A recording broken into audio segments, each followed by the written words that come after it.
In this week's episode, we'll be answering this question. Is hosting your own martial arts tournament a good idea? Welcome to Black Belt Banter, the best podcast to help your martial arts school increase profits and generate substantial revenue. I'm Jimmy Hong. We are joined by Master Jay Lee, the president and CEO of the U.S. Taekwondo Center, home of the legendary 1988 U.S. Olympic head coach, Grandmaster Seng Lee. A six-degree Kukiwan black belt, Master Lee continues his family's proud tradition of excellence in martial arts. He's also the tournament director of the U.S. Open Taekwondo Hamadang, an international event that brings together thousands of participants each year. He was also the tournament director of the official World Taekwondo Hamadang in 2025 in Anaheim, California.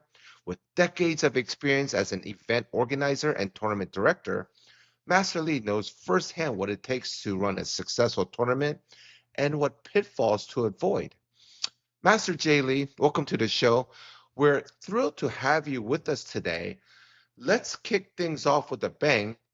In your opinion, what makes hosting your own martial arts tournament a good idea or not such a good idea for school owners? Well, sir, thank you for having me. It's an honor to be here on the podcast and share whatever experience that I have.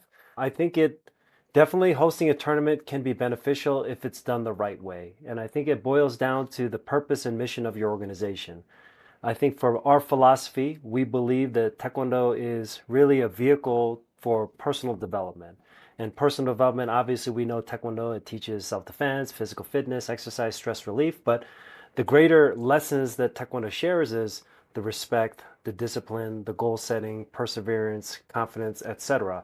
And so that's why I believe that if you run a successful tournament, it can be really beneficial for your school, both retention wise, experience wise for your students, but also it can be a substantial revenue generator for your school. Master Lee, 100% agree. A tournament is exciting, it's fun. Parents, students, they could have a great experience, but they could also have a reverse negative experience as well, especially if they're going to other tournaments that you don't have quality control in. I've been to your tournaments are top notch. It's run, your staff, I don't know how many times they run each year, but it's run efficiently, it's run on time, lots of students and their parents have a great experience, but that's not always the case going to every tournament. It can have adverse effect. It can have an opposite effect. They will have a negative experience, and when they have a negative experience, they come back and associate to that negative experience to your own school and their own training. Has that happened, or do you know what I'm talking about, or is that an outlier here, Master Lee? 100%. I think that that's a common experience not only for other schools, but I've experienced that myself. I've had students go to outside tournaments and maybe it's not organized well, or maybe the referees are not qualified and they have a negative experience and it impacts their overall training at the school. And inevitably, it can lead to people wanting to quit. And so we've even experienced that early on in our stages of organizing our tournaments. We've made the list of all the mistakes you could possibly make, we've made them. And so definitely that can occur. But I think there's a couple of variables that are important when you're having students go to tournaments. So number one, if they're going to go to an outside tournament, I think you have to make sure you're vetting it, making sure it's run by someone who's credible and that their officials are credible. But then also it's part of expectations. Having your students go in with the right mindset is critical when they're going outside tournaments, because if they're a first-time competitor versus somebody who's trying to, earn points to get a national ranking, etc., those expectations are different. So I think it's the responsibility of the school owner and the coach to set some expectation for the students. But then also the other side of it is understanding that Taekwondo has evolved over the years. I mean, when we first started in the 80s with competition, I'm fortunate my father was the first Olympic coach in the 88 Olympic Games. So I've seen the athletes at the highest level. And in Taekwondo in the 80s, it was all about sparring. But over time, Taekwondo has evolved that it obviously has Poomsae, which is highly popular all throughout the world. But what we've experienced with the Hamadang-style competition is that rather than people competing against each other, it's almost like we're competing against ourselves. And so in our tournaments, we run Hamadang style events in addition to the traditional sparring, the traditional Poomsae, but we have creative board breaking where students can break up to 5 boards however they want. You have power breaking where students have the opportunity to do a power skip side kick or a power back kick. And you also have the power knife hand, and then you have the high kick competition, you have the spin hook competition. So there's a lot of these types of competitions that people can participate in where they're not going to actually fight with another student and get injured. Obviously, any competition, there is some inherent risk of getting injured, but the likelihood of somebody getting hurt doing a power breaking is vastly different than if they're sparring somebody who has a high level experience and your student is a novice, then there's a high probability that student's going to get hurt. And so I think it also depends on how you structure your tournaments can help impact the outcome to making sure that the students have a wonderful experience. For us, in addition to the individual events, we have a lot of team events. And so that's really what makes Taekwondo unique. And that's one of the things that we share with all of our students is that this is the only thing that families can participate together as a family unit. If my son or my daughter play soccer or volleyball, parents are just relegated to being coaches and they're on the sideline. But in Taekwondo, you can truly all compete together. So we have family forums where we do traditional, they can do creative forums. So there's many different ways that if you structure your tournament, you can still get the competition aspect of people setting goals, working hard to it, learning and understanding how to win and lose without the risk of people getting injured. I'm sorry, I have a quick question. For in the Taekwondo industry or Taekwondo school owners, we know what Hamadang means, but we do have a lot of our audience that are in different martial arts, whether they're Brazilian Jiu-Jitsu, karate, kung fu. Can you explain a Hamadang tournament versus a regular sparring tournament, fighting tournament? Yes, absolutely. So Hamadang in Korean means more like a festival. And so in traditional Hamadang, there's all the competition except for sparring. Now, over time, sparring has become part of the Hamadang, and for our tournaments, we also do Olympic style sparring. But the Hamadang means festival where students can all participate together and they're really sharing in each other's growth and improvement. And it's just a different environment when it's that type of competition as opposed to just sparring, where sparring can be very competitive and heated at times. Well, regular regular Taekwondo tournaments, there is two events, forms in the morning and then sparring rest of the day, right? So you're saying in Hamadang, there is no sparring, but there are forms, right? There are forms competition. Is that correct? Right. So in the Hamadang, we've started to add sparring. So sparring can be in the Hamadang for our in-house tournament. We do offer sparring. We do offer regular traditional Poomsae, and then we offer all the other different types of board breaking competition, creative forms with and without weapons, and then we also have a demo team competition. And I think that demo team competition is really starting to grow in the United States, where it can highlight a lot of the fancier things that people can do in Taekwondo. It shows the choreography, the creativity, and that's one of the really popular events that we have in our tournaments. Yeah, the demo team competition is super exciting. I couldn't believe the quality of the demos and the aerial kicks that these students were doing. I was there at your Anaheim tournament in July of this year, and they were very impressive, Master Lee. And I'm not just talking about your school, I'm talking about all the schools that were competing. It was amazing. I don't know if everybody got to watch, but there was an American Got Talent a couple years ago in the World Taekwondo. I mean, I'm sorry, Kuki One demo team was competing and they won. It was a very exciting thing. If you didn't see it, you got to go check it out. But these demo team competition was just as exciting, and they weren't done by professional athletes. These were regular students in their community at the local school practicing, but they did some acrobatic, advanced level techniques, Master Lee.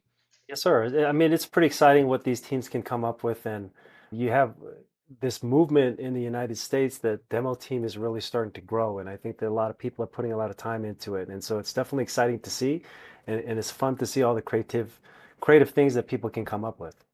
But for school owners to create a demo team, specific demo team to have them practice at their school separately from the regular classes and invite certain athletes and certain students be like, hey, I want you to be part of the demo team. They have something to work on, to strive for. If they go to competition and show off their performance, I mean, that could be a very good retention, character building challenge for students to continue on their journey to black belt and leadership club, is it not? 100%. And, there's a lot of schools that if you have a demo team, it doesn't mean you must go and compete in a competition. I mean, demo teams are great for retention and for marketing the school in general. You can go out and do performances in your community. For us, the demo teams for our school has been really essential for our retention, the growth of the school. The way we structure our teams is that I used to operate 5 locations, and in each of the locations, we have what's called a recreational demo team.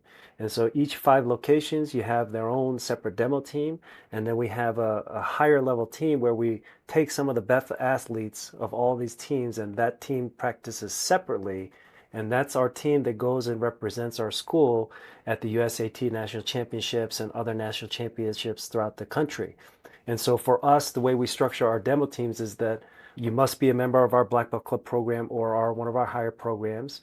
Over the years, we've tweaked it where some years we've done a tryout process. Sometimes it's done by selection by the master instructors, but there is some kind of vetting process to be a part of the demo team. And when we have people join our demo team, they make a 1 year commitment from January till about the end of November, middle of December. And so it is an additional fee to be a part of the team. We do have trainings a couple of times a week, and then we have our higher level competition called our championship demo team. So it's the equivalent of having like a junior varsity and varsity. So this is a feeder program to feed up to the higher level. And so right now, as I operate two, the process is still the same where we have the demo team that's still the recreational level, and then people can aspire to be to the higher level. And the way we structure our demo team is that our recreational demo team will still compete in the state championship. They'll still do some outside tournaments, but as it relates to going to representing us in the country in the national tournament, it's our higher level team that goes. This episode of Black Belt Banter is brought to you by ASA Impact Consulting, led by our resident expert, Master Tony Chung. If you're ready to grow your martial arts school with proven strategies and tactical precision, ASA Impact Consulting is your next step. Master Tony has built multiple thriving schools generating over $2 million a year, and now he's helping school owners like you do the same. Through personalized coaching, ASA Impact Consulting helps you increase student retention, develop your staff, and create systems that scale. You'll get a clear action plan, revenue growth strategies, and the accountability you need to transform your school into a purpose-driven, profitable business. Visit asamartialarts.com today to schedule your free growth audit and start your journey towards more students, stronger culture, and higher profits. And now, back to the show. So what? Okay, so that's actually great advice. You have higher competition that goes competes nationally. What do the rec level do besides regional? Do they do any other demo team, or is that it? Where do Great, they go? great question. So our recreational demo teams in our school, we do color belt testing 5 times a year.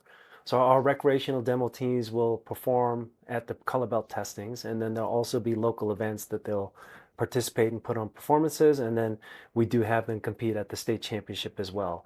I believe that competition is great for Taekwondo students. I think that Taekwondo is all about self-improvement, and what competition teaches students is it number one teaches them goal setting. I aspire to compete at this event at this time. It teaches them discipline. If I want to achieve this medal at this tournament, I have to be disciplined in practicing. It teaches them leadership. We teach our students in our creative board breaking as an example. They have to set up the 5 different boards before they break, and what we tell our parents is that our kids are always taught to be obedient, right? Listen to your mom and dad when you go to school. Listen to your teacher. When you come to Taekwondo, listen to your instructor. Listen to your master instructor.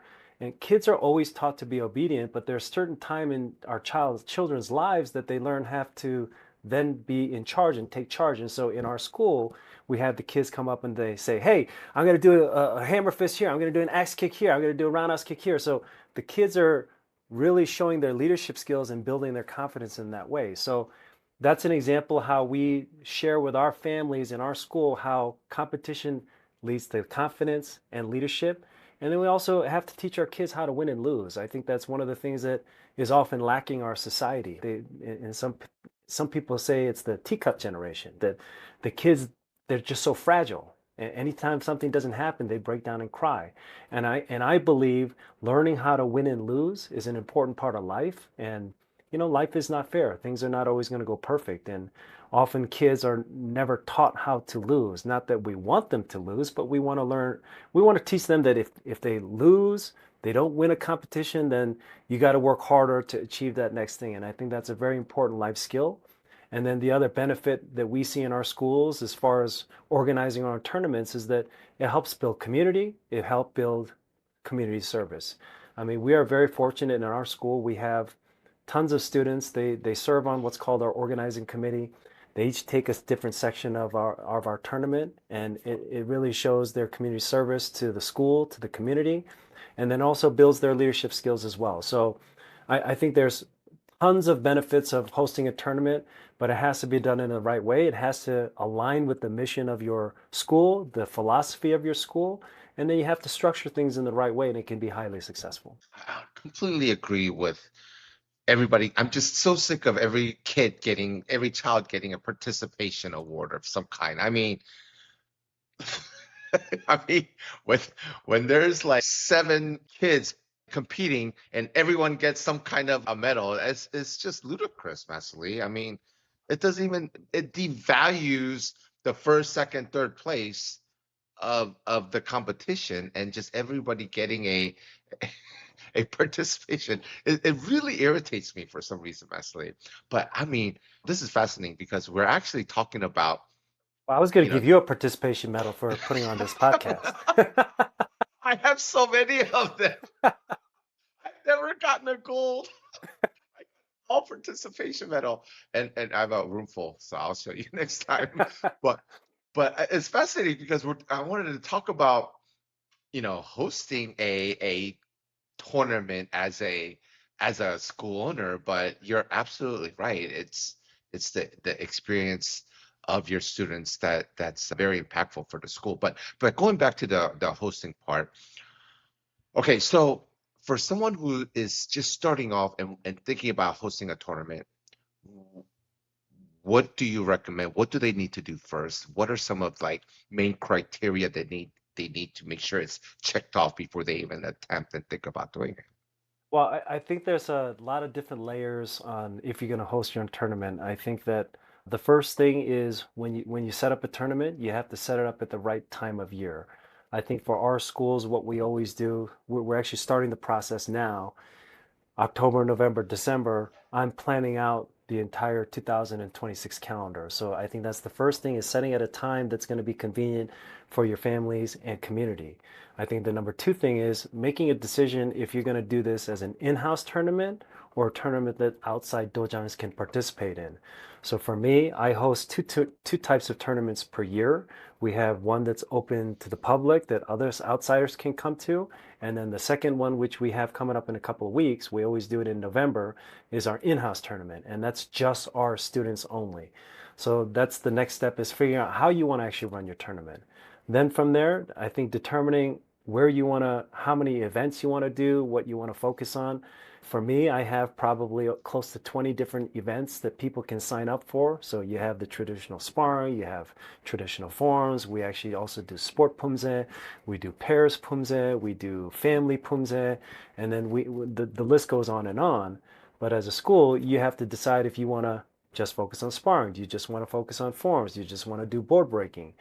That will next determine what kind of size of your competition, how many rings you're going to have, how many referees you're going to need, how you're going to set up your committee of volunteers, and the structure of your tournament. So it all goes back to what is your purpose of running this tournament. For me, I believe that having our students compete is great for teaching them life skills.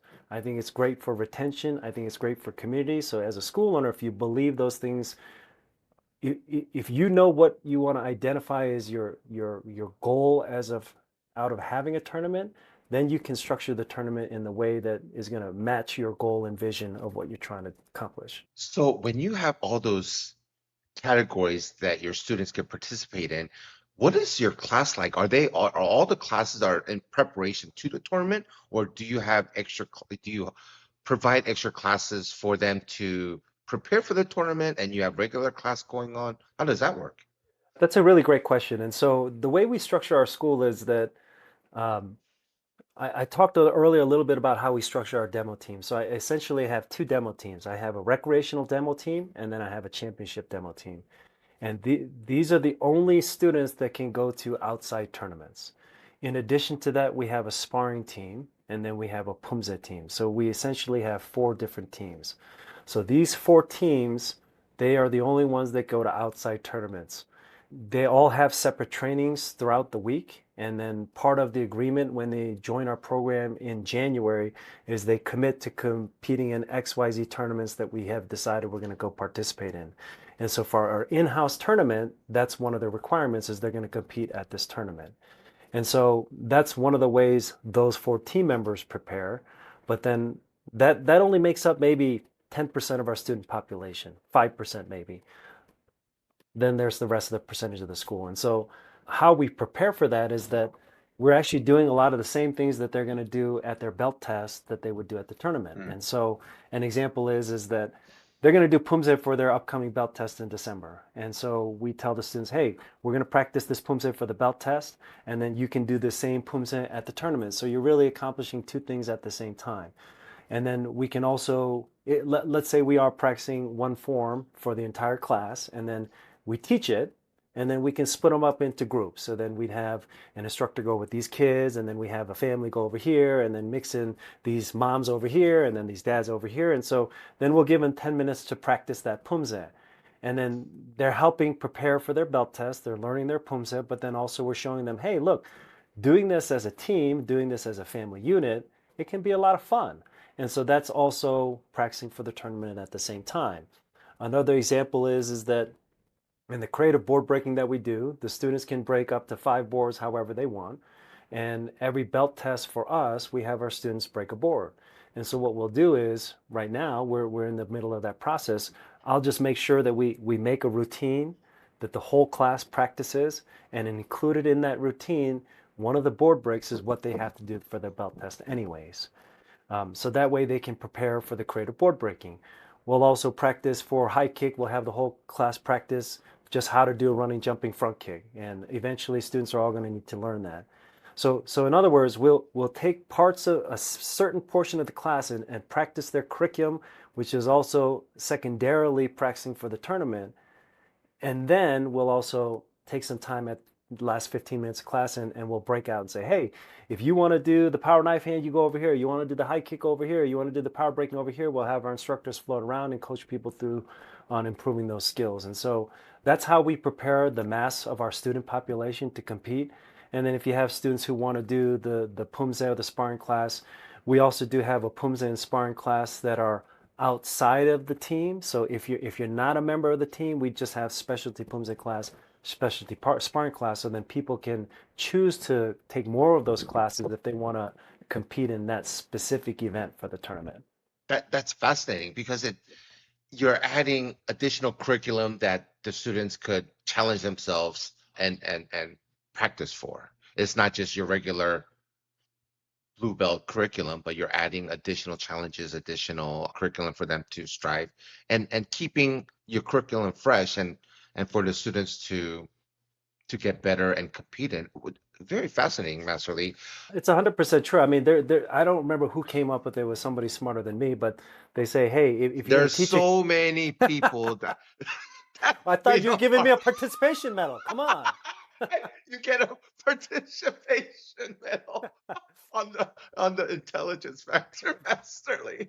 Well, I'm having difficulty just kind of sitting up straight and talking at the same time. But anyways, somebody said that one of the important factors when you're teaching a class is disguise repetition, right? You want to disguise repetition. They're doing the same thing, but you're making it different for them, so it seems more exciting. And so for us, tournaments are really critical for our retention. I mean, the reality is if you're teaching, for us, we teach Taekwondo, but the difference between Taekwondo 4 and Taekwondo 5, it's not that different, right? And so we're in Q4 of the year, and so October, November, December, families, they start getting busier and busier. Like we took our son to a trick-or-treat event last weekend. We're going to do another one this weekend. Then we have trick-or-treating stuff. It's October. It's like it's all about Halloween. Then you go into Thanksgiving. Then you go to Christmas. So people have involved with other family stuff, this keeps them motivated to stay inside the dojo because you're preparing for this tournament. We do this in-house tournament one time per year. So I think it's really critical for the retention piece to challenge students, give them other opportunity. But for our teams, I have a lot of teenagers and kids in their 20s who are doing the backflips and doing all these things. But the reality is not all of our students can do that. And so for us, the other great retention piece is that our black belts have to referee at our tournaments. And that opens up a new place for them to grow and learn and experience and lead and become leaders inside of our dojang. So I think that if it's done right, competitions can really be essential for retention of your school. I mean, you're using the tournament experience and factor for the benefits of your students. A lot of school owners that I talk to, they refuse to participate in tournaments. Not even thinking about hosting, but participating because they're afraid of the negative experience that their students are going to have in participating at these tournaments. Okay, so hypothetically, let's say an average school owner who has about 200 students, single location, doesn't have multiple location, thinking about hosting a tournament for this exact purpose, retention, challenge, give them some type of competition for their students. Do you recommend that? Is that a big enough student base? Do they invite other schools? Do they open it up? What's your recommendation on something like that? Well, I definitely think having 200 students is very feasible to do it. And I think that I think probably the first one, if I was organizing a tournament for the very first time, I would suggest doing an in-house tournament first. It allows you better control to control the variables. And I know that no matter how you plan something, things are always unpredictable, things you have to be flexible.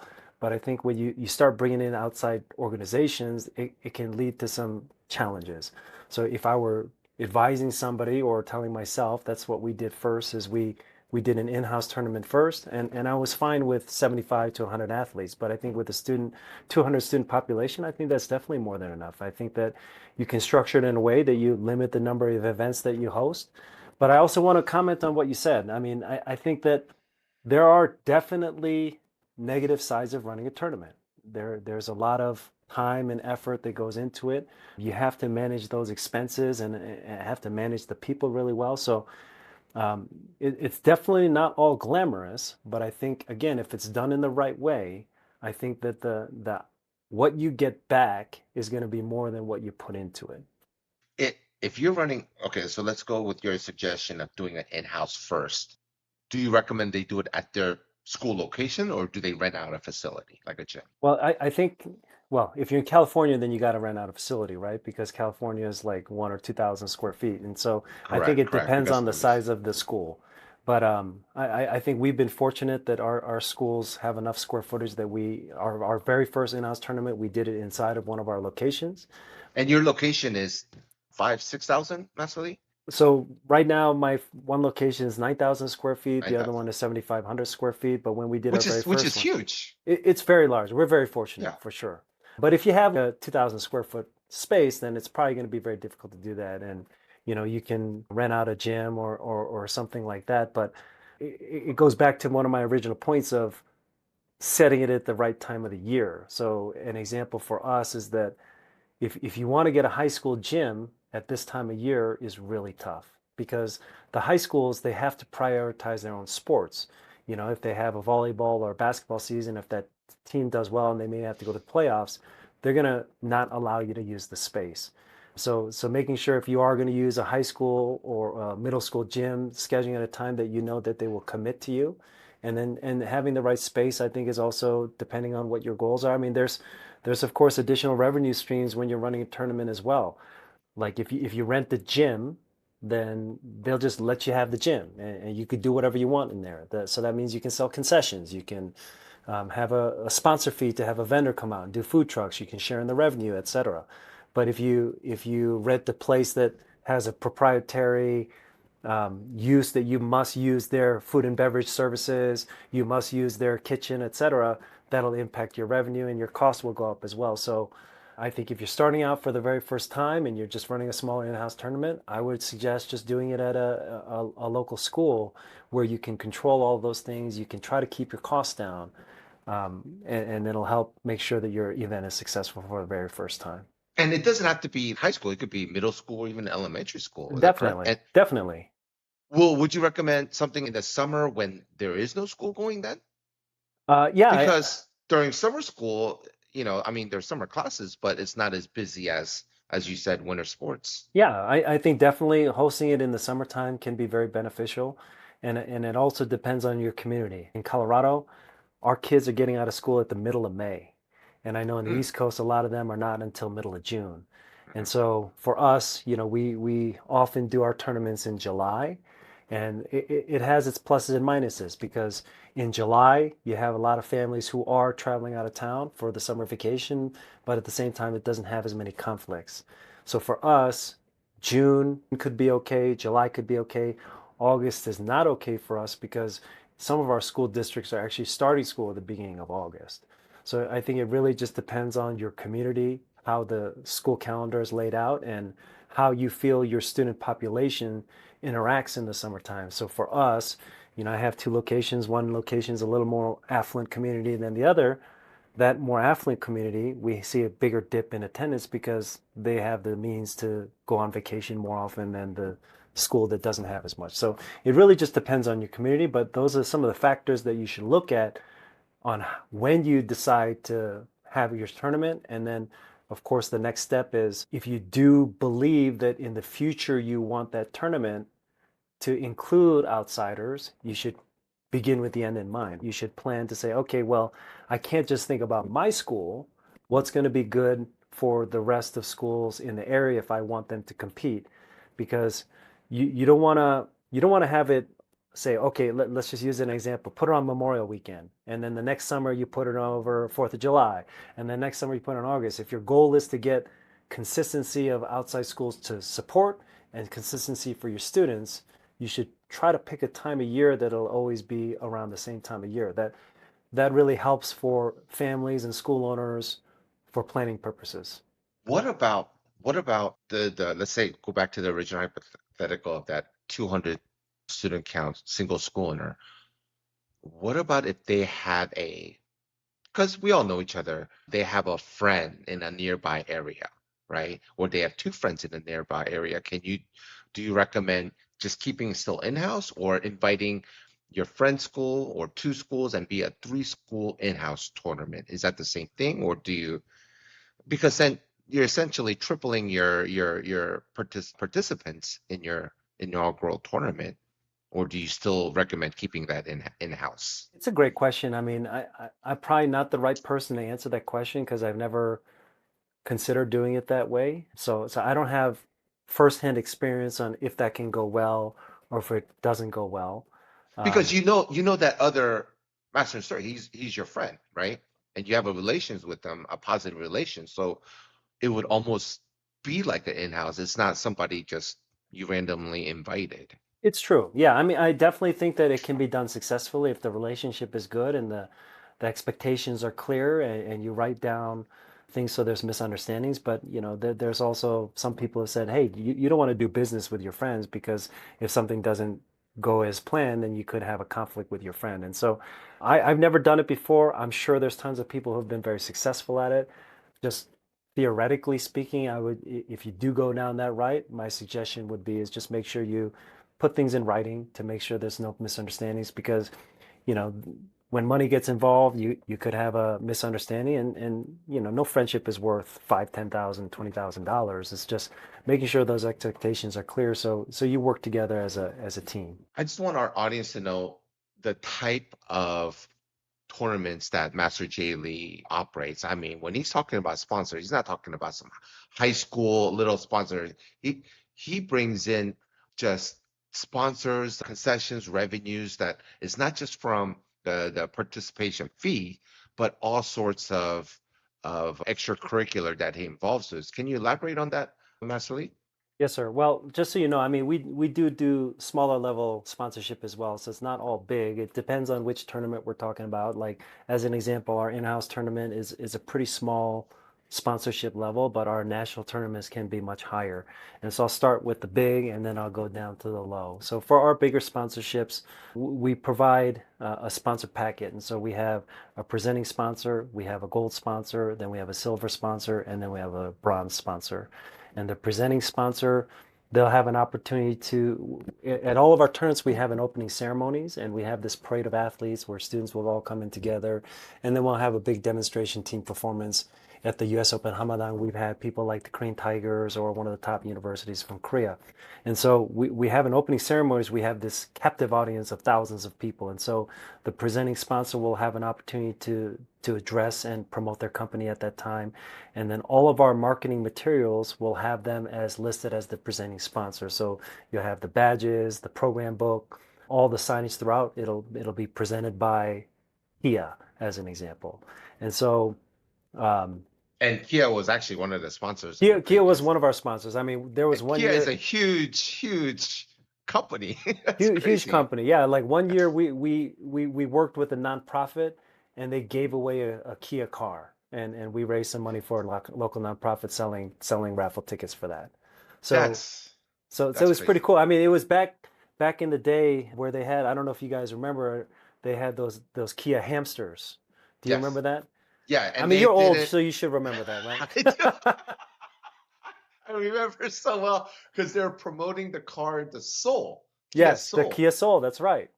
and they had the hamsters dancing around. That's right. And so one year we had that, and you had the Kia hamsters riding the Kia Soul out. They drove it out, and then we drove the winner, and somebody won a Kia Soul. So I mean, Who that's do you know? Do you know who won it? it wasn't me. I could tell you that. But if it was free, I would drive a Kia Soul. But it was a pretty cool experience. So we have, the presenting sponsor will have an opportunity to promote their product. In that case, it was a Kia car. We drove it out, the hamster came out, and then part of that package is we did a trade in kind sponsorship. So they paid a portion of cash, and then they gave us 10 Kia vehicles, and we gave those to our officials and referees, and they drove around our officials picking them up from the airport, driving around in a Kia, in one of those new Kia cars. So it's kind of like a test drive. It allows people to use the product. So we'll do a presenting sponsor, and then in the gold level, we'll name all of the rings after the gold sponsor. So if you have 10 rings, then you'll say, this is the Kia ring, this is the Hyundai ring, this is the Samsung ring. So we name the rings, and then they'd have it add in the program book. And so different levels of on our website and our social media, email campaigns, things like that. And so just based off of the tier, they'll get fewer of those benefits. And so that's how we've done it on a national scale, where we've, gotten literally thousands of dollars in sponsorships, but we'll do the same thing for our local in-house tournament, and we'll just do the levels at a much lower price. And it's And been for the locals, I mean, I'm just thinking aloud here. You could invite your local realtor, your local business to put some type of banner on at at your location, whether it's the gym or your martial arts studio. I mean, 100%. Yeah, I mean, I you're think just that doing it at a local, smaller scale. 100%. And I think that some of the best targets are, like you said, a realtor, like a plumber, an electrician, an automotive place, because the reality is there's so many of those types of people in an industry. And realtor is one of the biggest ones, right? There's thousands in your community and you don't know who to pick. It's all based off relationship. And so we allow them to have booth space, and we have a goodie bag that goes to all the athletes, and so they can put whatever promo product in there. But the biggest value is that they can interact with our student population, because realtors, there's just so many of them. So how do you pick? You pick it based off of relationship. And we've been fortunate that most of our sponsors are our current students. So it helps build trust. Like, oh, I trained with that person, or my son trains with them. And so it creates already inherent trust and rapport because they have a common relationship together. And so one of the other things I want to share about the sponsorships is that we also do a trade in kind. So as an example, we are doing it this year at a high school gym, and that allows us to bring in our own food and beverage. So we can sell it on concessions, and then we bring supplies. So one of our sponsors of a trade in kind sponsor of our gold level is Texas Roadhouse. And so Hmm. Texas Roadhouse, they provide us food for all of our staff and volunteers and referees, and it allows us to reduce the expense of cash outlay for running a tournament. It provides exposure for their company, and their cost is less than what retail is. And so it's a win-win situation. And so we have a lot of situations that where we have trading kind sponsorships. Another example is that they just opened a new Planet Fitness near one of our locations, and we got them to donate 500 bottles of water, and they all just say Planet Fitness on it. And but it allowed us to save on our expenses by just getting those water bottles, and it promotes their business as well. So anytime we do any kind of sponsorship, we definitely want to make it a win-win scenario. Obviously, it helps our school by reducing expenses or bringing in additional revenue to us, but we also want to do right by our sponsors. We want to make sure that our sponsors gain from it and gain clients from it, but they also need the continuous exposure as well. The picture that I'm getting is that when you're running a tournament, it's very professional. The participant gets a goodie bag with materials, sponsors lined up. I was thinking more like, oh, running an in-house tournament at this local elementary gym, they're just coming in, they participate, they leave. But you're saying, hey, make it professional, call some food trucks over so that they could have something to eat, get some bottles of water with sponsors on it, make it professional so it feels a bigger event than what it could possibly be. Is that a correct assessment there? 100%. I mean, we want to have a standard of excellence in everything that we do. So our facilities have to be exceptional. Our staff have to be exceptional. Our events have to be exceptional. We want to make sure that we are operating on time. I think that that's one of the common phrases people hear in the Taekwondo industry is they say, okay, is it going to be on schedule or is it a Taekwondo schedule? And the Taekwondo schedule, it's always 1 or 2 hours late. And so our goal for our team is always to change the philosophy behind that. We want to change the paradigm. We're going to operate on time. One of the big things that we really harp on for our team is that if we have a start time of 9 a.m., we want competition starting at 8:55. So we want to make sure students have a positive experience throughout, whether that's having qualified referees, starting on time, staying on schedule, and just the swag that they get by participating in the competition itself. Fascinating. So these 200, 250, 300 single school owners, they can do it in-house to start off, learn the ropes, see what challenges, and then scale up from there. 100. Master Jay Lee, that's great advice though, because there's so many schools out there that doesn't want to send their students to just some unknown tournament, and they can control the atmosphere and the experience of their own parents. 1000%. Yeah, I mean, you want to. The reality is, our students are our family and our customers, and so we want to make sure that we know they're going to have a positive experience. So I think that that's a really critical piece. That if you're going to go to outside tournaments, make sure you have them receive the proper training. If they're going to go to a more competitive environment like sparring, as an example, because some of these sparring athletes, they're putting in 20, 30 hours a week of training. And if you're just not doing that, you're just not going to be competitive no matter how athletic your kids are. So you want to put them in a position to succeed. So if you can make a tournament that's a little bit more recreational in style, then it allows everybody to succeed. And we want our students to have a positive experience. And I definitely believe that these can be, you can start with your end in mind. My goal is to have a outside tournament where we include everybody and I can have 500 athletes. Then I'm going to start with an internal. This year I want to have this many athletes, and then the next year maybe I'll invite 1 or 2 of my friends, and then the next year maybe I'll invite these friends, and then maybe I'll open it up to the public. And so it definitely should have some kind of vision for where you want to be and steps on how you want to get there. And one of the other things that we do in our school is that we have what's called an organizing committee. And so the best way I try to explain this to some of our families who choose to get involved is that it's kind of like the military, in the sense that you have officers in the military and then you have enlisted soldiers at the military. So if you have an everyday volunteer, that's the equivalent of an enlisted soldier. Our organizing committee is like an officer, and our officers, we have we have an organizational chart, and we'll say, okay, this is the tournament committee, and inside the tournament committee you'll have a chair and a vice chair and maybe 2 vice chairs. And then underneath that committee, then you have the ring managers, and then underneath that you have board holding, and then timekeeper, scorekeeper. So then each committee has its own set of responsibilities. And so we have a process where we want to always train people to move up in those work charts, because The reality is people are willing to sacrifice and volunteer their time. I mean, we are so lucky in our school that we have so many adults and students who are willing to sacrifice and really lead outside of classes to put on events like this. So we've been fortunate in that regard, but having that structure is important because if you try to do it all yourself as a school owner, then it's not going to be worth it because it's going to take too much of your time and energy. So you want to make sure you have a team that's going to help support you, and you want to trust them to be responsible for their own, department. That's great advice, Master.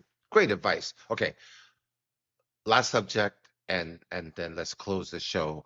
What is the break even thing? If a school owner, let's go back to that hypothetical of 200 students. At what number of participants does that school owner need? How many participants to financially at least break even? Because we're talking about two things. We're not just talking about hosting a school for the net profit income generating. We're talking about hosting a martial arts tournament to keep retention, challenge their students, all the other stuff that can be associated with that, the benefits of that, and not just financial. But obviously, you don't want to operate at a loss as well. What is an average fee that they can charge? What do you recommend that they need? Is it 50 students? Is it 100 that needs to participate? Can you give us I a mean, rundown on that? it's a really great question, and you may not like this answer, but again, I think it all goes down to your purpose and your mission. Like for me, the additional revenue, yes, it's helpful, but I see the value far beyond that in the way that it leads to student retention, it leads to upgrades to higher level programs, it leads to more people being involved in our teams. So I think that's where the real value is. But obviously, you can generate thousands of dollars as well. I think it depends on how you structure your tournament because there's always going to be some fixed costs and there are going to be some variable costs. So some examples are fixed costs are the rental of the venue, the staff hours, and then the variable costs are going to be cost of boards, cost of metals, cost of office supplies. That all is dictated based off of how many athletes you're going to project to have. And so for us, we always looked at it in the very beginning when we started doing these tournaments. We said, hey, this is not going to be a one-off thing. We're going to continue to do this for years. And so all school owners know this. The more you buy in bulk, the better your price is. And so for us, because our vision was we want to do this forever, then we went ahead and bought 5,000 boards, or we went ahead and bought 3,000 medals because it helped our unit cost. I understand not everybody's going to go down that path, so you can always control the cost by, doing a little bit of a smaller medal that you might do 3 years from now, and projecting to play it safe so you don't buy too much. So I think that to answer your question, it depends on how you want to run it, but you can be conscious of your budget to make sure that you are running a profit, and you can definitely raise some money in a sponsorship level that help cover a lot of your fixed costs. I think that's one of the things that you could look at and say, hey, if my rental cost of the gym is $3,000 and then the staff hours and this is going to be 3,000, so that's $6,000, then you should make it your goal that you can get $6,000 of sponsorship to cover your hard costs. And then that way, all the extra stuff that you have a little bit more variability to, then that can be your profit. But to me, the greatest value is just the longevity of your students, the enthusiasm you get from your students after they compete. That's where a school owner, in my opinion, should be viewing, is that those students who participated, now are those folks more excited and ready to upgrade to a better program. So that's fascinating, Masali. The I'm in the West Coast, coastal area, so the tournament fees are higher than most of America. What about mid-America? What are average tournament regional, not national, regional tournament fees? Is it like $50? Is it $100? What can these school owners expect to charge if they host an in-house tournament? I think if they're starting just on their own, I think maybe between $50 and $75. I think if you host it outside, I think I would suggest doing some market research, seeing what other tournaments are charging to understand. But for us, our tournament, I believe, is $80 right now. And so we do two tiers of pricing. We have an early pricing, which is $80, and then we have a higher level pricing after it hits the early bird pressure, it goes to $90. And so we tier out our pricing structure that way, and then we have an additional fee for extra events, and so that price will also go up based off the time of year that they register. And then for us in our tournaments, I know there's different philosophies on how to do this. I've been to a lot of tournaments, like a lot of the USAT events. They will help their martial arts supply vendors saying, hey, you must buy all your boards from this supplier. And these companies are charging an arm and a leg because they have to cover their sponsorship costs. For us, we just include a board fee. So they don't have to go buy boards. So we charge an extra $10 if you're going to do any board breaking event. It just covers all the costs of your boards. That to me is more worth it because I'm not worried about making a big profit on boards, because again, the value for me is the longevity of a student, but then also saves time. If I, any tournament, you have people who are doing this for the first time, you can give them directions in an email, you can make a video, you can talk to the parents about it, and then inevitably they're going to show up and say, I forgot what I'm supposed to do. So you save time by not having to have, oh, you forgot to go buy your boards over here. So that's just my philosophy. I think that having people buy boards can be very much a profit generator, but for us, we want to have efficiency for our tournaments. We want things to run on time. And it doesn't matter. Is it the price the same whether they do one event or multiple events? So Do you we have charge the first event. Let's just say, for example, the first event is $80. Then the second event will be $15. on additional? Correct. And 15 extra. for each additional event. Correct. And then Fascinating. it increases once you pass the early threshold time for the early bird pricing. And then Sure. one of the other things that I think has become very industry standard of a lot of industries, not just martial arts, is that you charge a processing fee. Like you go to Ticketmaster or you go to wherever, there's always a processing fee. So that's something we implemented a couple of years ago. We use a third party to do our tournament itself. So they register through that tournament and it runs the software during the tournament. And so we charge a processing fee to cover that cost and cover the credit card processing cost, because we don't do anything at the door. We don't do any check or cash. Everything has to be registered online, because that's one of the leakage points when running a tournament is if you have incorrect data, if somebody registered with the wrong name or the wrong belt, you want to get that stuff before the tournament starts, not when they show up at the ring. Using that third-party software, is that expensive for a small school owner, or is it reasonably priced? It's a percentage price. So like they charge So if it's a five small, percent. So it's all based gotcha. off of the revenue, but you can always build in that cost, whether that's a processing fee or maybe just increasing the price by $5 or whatever that is. But that would be my recommendation, is to try to pass those fees on to the consumer. I think it's become more and more a norm in our society, and I think it makes sense. Yeah, we're a subscription-based society as well. Everything we do, we pay in monthly subscription. So you're absolutely right about that. Well, let's finish there, and audience, thank you for joining us today on today's episode of Black Belt Banter. A huge thank you to Master Jay Lee, President and CEO of the U.S. Taekwondo Center, for sharing his wisdom and experience on the big question: is hosting your own martial arts tournament a good idea? If you found value in today's conversation, make sure you subscribe, share this episode with your martial arts community, and leave us a review. It helps us keep bringing you insights from leaders like Master Jay Lee. This has been Black Belt Banter. Thanks for listening, and we'll see you in the next round. Thank you, sir.